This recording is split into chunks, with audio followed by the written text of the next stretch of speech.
CSC VLE Tamil. So இன்றைக்கி நம்ம பார்க்க போகிற டாபிக் என்ன அப்படின்னா ஜிஎஸ்டிஆர் 1 நில் ரிட்டன் எப்படி ஃபைல் பண்ணுறது அப்படிங்கிறத பற்றி தான் இன்றைக்கி நம்ம பார்க்க போகிறோம். ஸோ அதுக்கு முன்னாடி நம்ம சேனலை சப்ஸ்கிரைப் பண்ணாமல் இருந்தீங்க அப்படின்னா சப்ஸ்கிரைப் பட்டனை ப்ரெஸ் பண்ணி சப்ஸ்கிரைப் பண்ணிக்கோங்க. ஓகே, இப்போ நம்ம ஃபஸ்ட்டு வந்து பார்த்திங்க அப்படின்னா ஜிஎஸ்டிஆர் 1 எப்படி அப்படிங்கிறத நில் ரிட்டன் அப்படிங்கிறத பார்த்துருவோம். ஸோ வரக்கூடிய சீரீஸில் பார்த்திங்க அப்படின்னா ஜிஎஸ்டி பற்றின எல்லா டாபிக்ஸுமே முடிஞ்ச அளவுக்கு கவர் பண்ணலாம். ஓகே, இப்போ வந்து நம்ம gst.gov.in அப்படிங்கக்கூடிய இந்த வெப்சைட்குள்ளே நீங்கள் என்டர் ஆயிருங்க. ஸோ என்டர் ஆன பின்னாடி பார்த்தீங்க அப்படின்னா நீங்கள் ஆல்ரெடி ஜிஎஸ்டி ரெஜிஸ்டர் பண்ணியிருந்தீங்க அப்படின்னா லாகின் அப்படிங்கிறத இந்த பட்டனை லாகின் அப்படிங்கிற இந்த பட்டனை கிளிக் பண்ணி லாகின் பண்ணுங்கள். ஸோ லாகின் பண்ணிங்க அப்படின்னா உங்களுடைய யூசர் ஐடி அண்ட் பாஸ்வேர்டு ஜிஎஸ்டிக்கான user ID and password enter பண்ணி லாகின் கொடுத்துருங்க. ஸோ ஒன்ஸ் வந்து லாகின் கொடுத்துட்டீங்க அப்படின்னா உங்களுக்கு வந்துட்டு கேப்சாவை என்டர் பண்ணி லாகின் கொடுத்துட்டிங்க அப்படின்னா உங்களுக்கான ஜிஎஸ்டி போர்ட்டல் வந்து லாகின் ஆயிரும். ஸோ லாகின் ஆன பின்னாடி என்ன பண்ணணும் அப்படின்னு பார்த்தீங்க அப்படின்னா உங்களுக்கு வந்து இந்த மாதிரி தான் ஓப்பன் ஆகும். ஸோ இதில் வந்து ரிட்டன் டேஷ்போர்ட் அப்படின்னு சொல்லியிருக்கும் இல்லையா, அதை கிளிக் பண்ணுங்கள். ஸோ அதை கிளிக் பண்ணிங்க அப்படின்னா உங்களுக்கு வந்து இன்னொரு போர்ட்டல் வந்து ஓப்பன் ஆகும். ஸோ இதில் பார்த்திங்க அப்படின்னா உங்களுக்கு ஃபினான்ஷியல் இயரும் அண்ட் ரிட்டன் ஃபில்லிங் பீரியடும் கேட்கும். ஸோ உங்களுக்கு எந்த மாதத்துக்கான ரிட்டன் ஃபில் பண்ணுமோ அந்த மந்த்தை செலக்ட் பண்ணி சர்ச் கொடுத்துருங்க. ஸோ சர்ச் கொடுத்தீங்க அப்படின்னா உங்களுக்கு வந்துட்டு கீழே வந்தீங்க அப்படின்னா அந்த மந்த்துக்கான ரிட்டன் ஃபில் ஆயிருக்கா இல்லையா அப்படின்னு சொல்லியிருக்கோம். ஸோ ஃபில் ஆயிருந்து அப்படின்னா ஃபில்டு அப்படின்னு சொல்லி வந்திருக்கும். ஸோ இது எதுவுமே ஃபில் பண்ணாதனால தான் நம்மளுக்கு வந்து எதுவுமே காட்டலை. ஸோ அதனால் வந்து அதை நீங்கள் கிளிக் பண்ணுங்கள். ஜிஎஸ்டிஆர் 1 அப்படிங்கிறத கிளிக் பண்ணுங்கள். கிளிக் பண்ணிங்க அப்படின்னா உங்களுக்கு வந்துட்டு அடுத்த பேஜ் வந்து ஓப்பன் ஆகும். ஸோ இந்த பேஜில் பார்த்தீங்க அப்படின்னா நம்மளுக்கு வந்து நம்ம வந்து இப்போ வந்து நில் ரிட்டன் தான் ஃபில் பண்ண போகிறோம். அதனால் வந்து நம்ம எந்த டீட்டெயிலுமே கொடுக்க போகிறது கிடையாது. ஸோ 9B 6A இந்த மாதிரி நிறையவே இருக்கு இல்லையா, இதில் எந்த டீட்டெயிலுமே நம்ம கொடுக்க போகிறது கிடையாது. நம்ம வந்து எல்லாமே 0 தான் கொடுக்க போகிறோம். ஸோ 0ங்கிறது நம்ம உள்ளே போய் என்டர் பண்ணணும் அப்படிங்கிற அவசியம் கிடையாது. நம்ம டைரெக்டாகவே வந்து என்ன பண்ணிக்கலாம் அப்படின்னா கீழே வந்து ஜென்ரேட் ஜிஎஸ்டிஆர் 1 சம்மரி அப்படிங்கிறத கிளிக் பண்ணோம்னாவே போதும். ஆட்டோமேட்டிக்காக அது வந்து 0 அப்படிங்கிற நில் ரிட்டனாக ஃபைல் ஆயிரும். ஸோ இப்போ நம்ம வந்து இந்த செக் பாக்ஸை கிளிக் பண்ணிவிட்டு நம்ம ஜென்ரேட் ஜிஎஸ்டிஆர் 1 சம்மரி அப்படிங்கிறத கொடுத்துடலாம். ஸோ இப்போ பார்த்திங்க அப்படின்னா ஜென்ரேட் ஜிஎஸ்டிஆர் 1 மினிட் வெயிட் பண்ணுங்கள் அப்படிங்கிற மாதிரி சொல்லுது.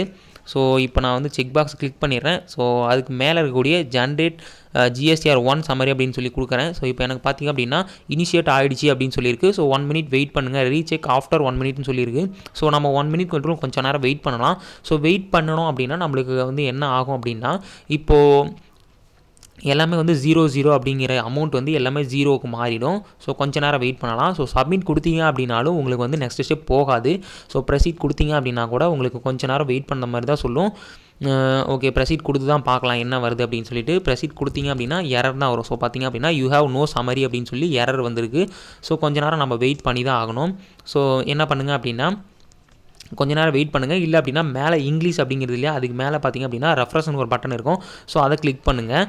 ஸோ அடுத்து மறுபடியும் நீங்கள் கூட ட்ரை பண்ணி பாருங்கள், உங்களுக்கு வந்து போகாது. ஸோ எப்போ வந்து அந்த எல்லாமே 0ன்னு மாறுதோ அப்போ தான் வந்து நெக்ஸ்ட் ஸ்டெப்புக்குள்ளே போகும். அது வரலும் கொஞ்சம் வெயிட்டிங்கில் தான் இருக்கும். இப்போ பார்த்திங்க அப்படின்னா எல்லாமே 0க்கு மாறிடுச்சு.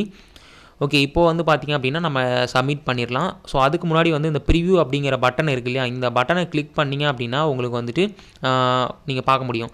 ஸோ இப்போ வந்து பார்த்திங்க அப்படின்னா 1 மினிட்ஸ்க்கு முன்னாடி நம்மளுக்கு எப்படி இருந்தது அப்படின்னா இப்படி தான் இருந்தது. இந்த இடத்துல 0 அப்படிங்கிறது 0 அப்படிங்கிறது இல்லை. இப்போ வந்து 1 மினிட் கழிச்சு எப்படி இருக்குது அப்படின்னு பார்த்திங்க அப்படின்னா 0 அப்படிங்கிற பட்டன் இப்போது வந்திருக்கு. 0 அப்படிங்கிறது வந்திருக்கு. ஸோ இதன் மூலமாக என்ன தெரிய வருது அப்படின்னா நம்ம வந்து நில் ரிட்டன் ஜென்ரேட் ஜிஎஸ்டிஆர் 1 சம்மரி கொடுத்தோம் அப்படின்னா எல்லாமே ஆட்டோமேட்டிக்காக 0 அப்படின்னு மாறிடும். ஸோ ஒன்ஸ் இந்த மாதிரி 0 அப்படின்னு மாறிடுச்சு அப்படின்னா அதுக்கப்புறம் நீங்கள் வந்து சப்மிட் கொடுக்கலாம். ஸோ இதுக்கு வந்து நீங்கள் 1 மினிட் வரலும் வெயிட் பண்ணி தான் ஆகணும். அப்போ தான் வந்து உங்களுக்கு வந்து இதாகும், சப்மிட் அப்படிங்கிற பண்ண முடியும். ஓகே, இப்போ நீங்கள் பார்த்திங்க அப்படின்னா ப்ரிவ்யூ அப்படின்னு சொல்லியிருக்கு இல்லையா, இந்த ப்ரிவ்யூ கிளிக் பண்ணிங்க அப்படின்னா உங்களுக்கு வந்து ஒரு பிடிஎஃப் வந்து டவுன்லோட் ஆகும். ஸோ அந்த பிடிஎஃப் ஓப்பன் பண்ணி நீங்கள் பார்த்திங்க அப்படின்னா கூட உங்களுக்கு வந்து என்னென்ன ஃபைல் வந்து எப்படி பண்ணியிருக்கோம் அப்படிங்கிற மாதிரி எல்லா டீட்டெயிலும் வந்திருக்கும். ஸோ இதுலேயே வந்து எல்லாமே 0 அப்படின்னு சொல்லி தான் வந்திருக்கும். ஸோ நான் ஸ்க்ரோல் பண்ணி கீழே வரேன். ஸோ பார்த்திங்க அப்படின்னா எல்லா வேல்யூஸுமே 0ல் இருக்குது.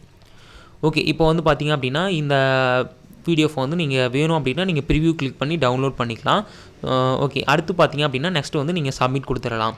ஸோ ஒன்ஸ் நீங்கள் சப்மிட் கொடுத்தீங்க அப்படின்னா நெக்ஸ்ட்டு வந்து அதுக்கப்புறம் நீங்கள் சேஞ்ச் பண்ண முடியாதுன்னு சொல்லிடுவாங்க. ஸோ அதுக்கப்புறம் நீங்கள் ப்ரொசீட் கொடுத்துருங்க. கொடுத்தீங்க அப்படின்னா உங்களுக்கு வந்து இப்போது மறுபடியும் வந்து சம்மரி டிஸ்பிளேட் அப்படின்னு சொல்லி வந்திருக்கும். ஸோ ரெக்வஸ்ட் ரிசீவ்டு அப்படின்னு சொல்லி வந்திருக்கும். ஸோ இப்போ மறுபடியும் இன்னும் கொஞ்ச நேரம் வெயிட் பண்ணிங்க அப்படின்னா தான் உங்களுக்கு ஃபைல் ரிட்டன் அப்படிங்கிற பட்டன் எனேபிள் ஆகும். ஸோ இப்போ நான் அக்னாலஜ்டு அப்படிங்கிற செக் பாக்ஸை செக் பண்ணிடுறேன். ஸோ செக் பண்ணிவிட்டு என்ன பண்ணுறேன் அப்படின்னா ஃபைல் ரிட்டன் அப்படிங்கிறது எனக்கு இன்னமும் கிளிக் பண்ண முடியாத மாதிரி தான் இருக்குது, ஹிடனில் இருக்குது. ஸோ இப்போ நான் என்ன பண்ணுறேன் அப்படின்னா மேலே போயிட்டு ரெஃப்ரெஷ் அப்படிங்கிற பட்டனை கிளிக் பண்ணுறேன். ஸோ ரெஃப்ரெஷ் அப்படிங்கிற பட்டனை கிளிக் பண்ணேன் அப்படின்னா எனக்கு கொஞ்சம் நேரத்தில் அந்த பட்டன் வந்து எனேபிள் ஆகிரும். ஸோ இப்போ பார்த்திங்க அப்படின்னா எனக்கு ஃபைல் ரிட்டன் அப்படின்னு சொல்லி வருது. ஸோ இதை நான் இப்போ கிளிக் பண்ணிக்கிறேன்.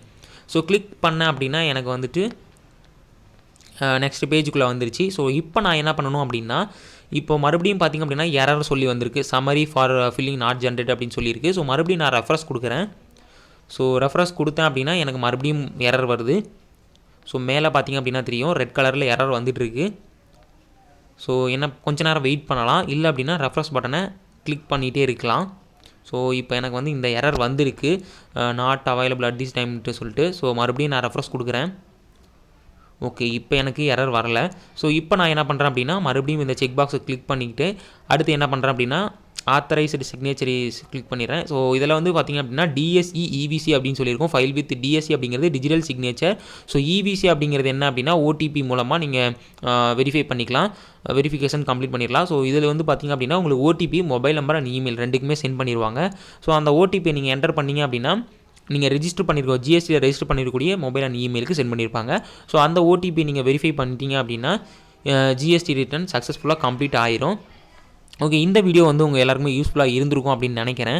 ஸோ இந்த வீடியோ யூஸ்ஃபுல்லாக இருந்துச்சு அப்படின்னா ஒரு லைக் கொடுத்துருங்க. இது போன்ற ஜிஎஸ்டி பற்றின மற்ற டாப்பிக்கும் கவர் பண்ணோம் அப்படின்னா நீங்கள் கமெண்ட் பண்ணுங்கள்.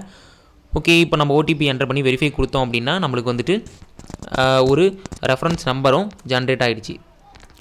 இது போன்ற மேலும் பல அப்டேட்களை தெரிஞ்சுக்கிறதுக்கு நம்மளுடைய சிஎஸ்சி வேலை தமிழ் பேஜை சப்ஸ்கிரைப் பண்ணிக்கோங்க. மேலும் பெல் ஐக்கானையும் மறக்காமல் கிளிக் பண்ணிக்கோங்க. தேங்க்ஸ் ஃபார் வாட்சிங் திஸ் வீடியோ. நன்றி, வணக்கம்.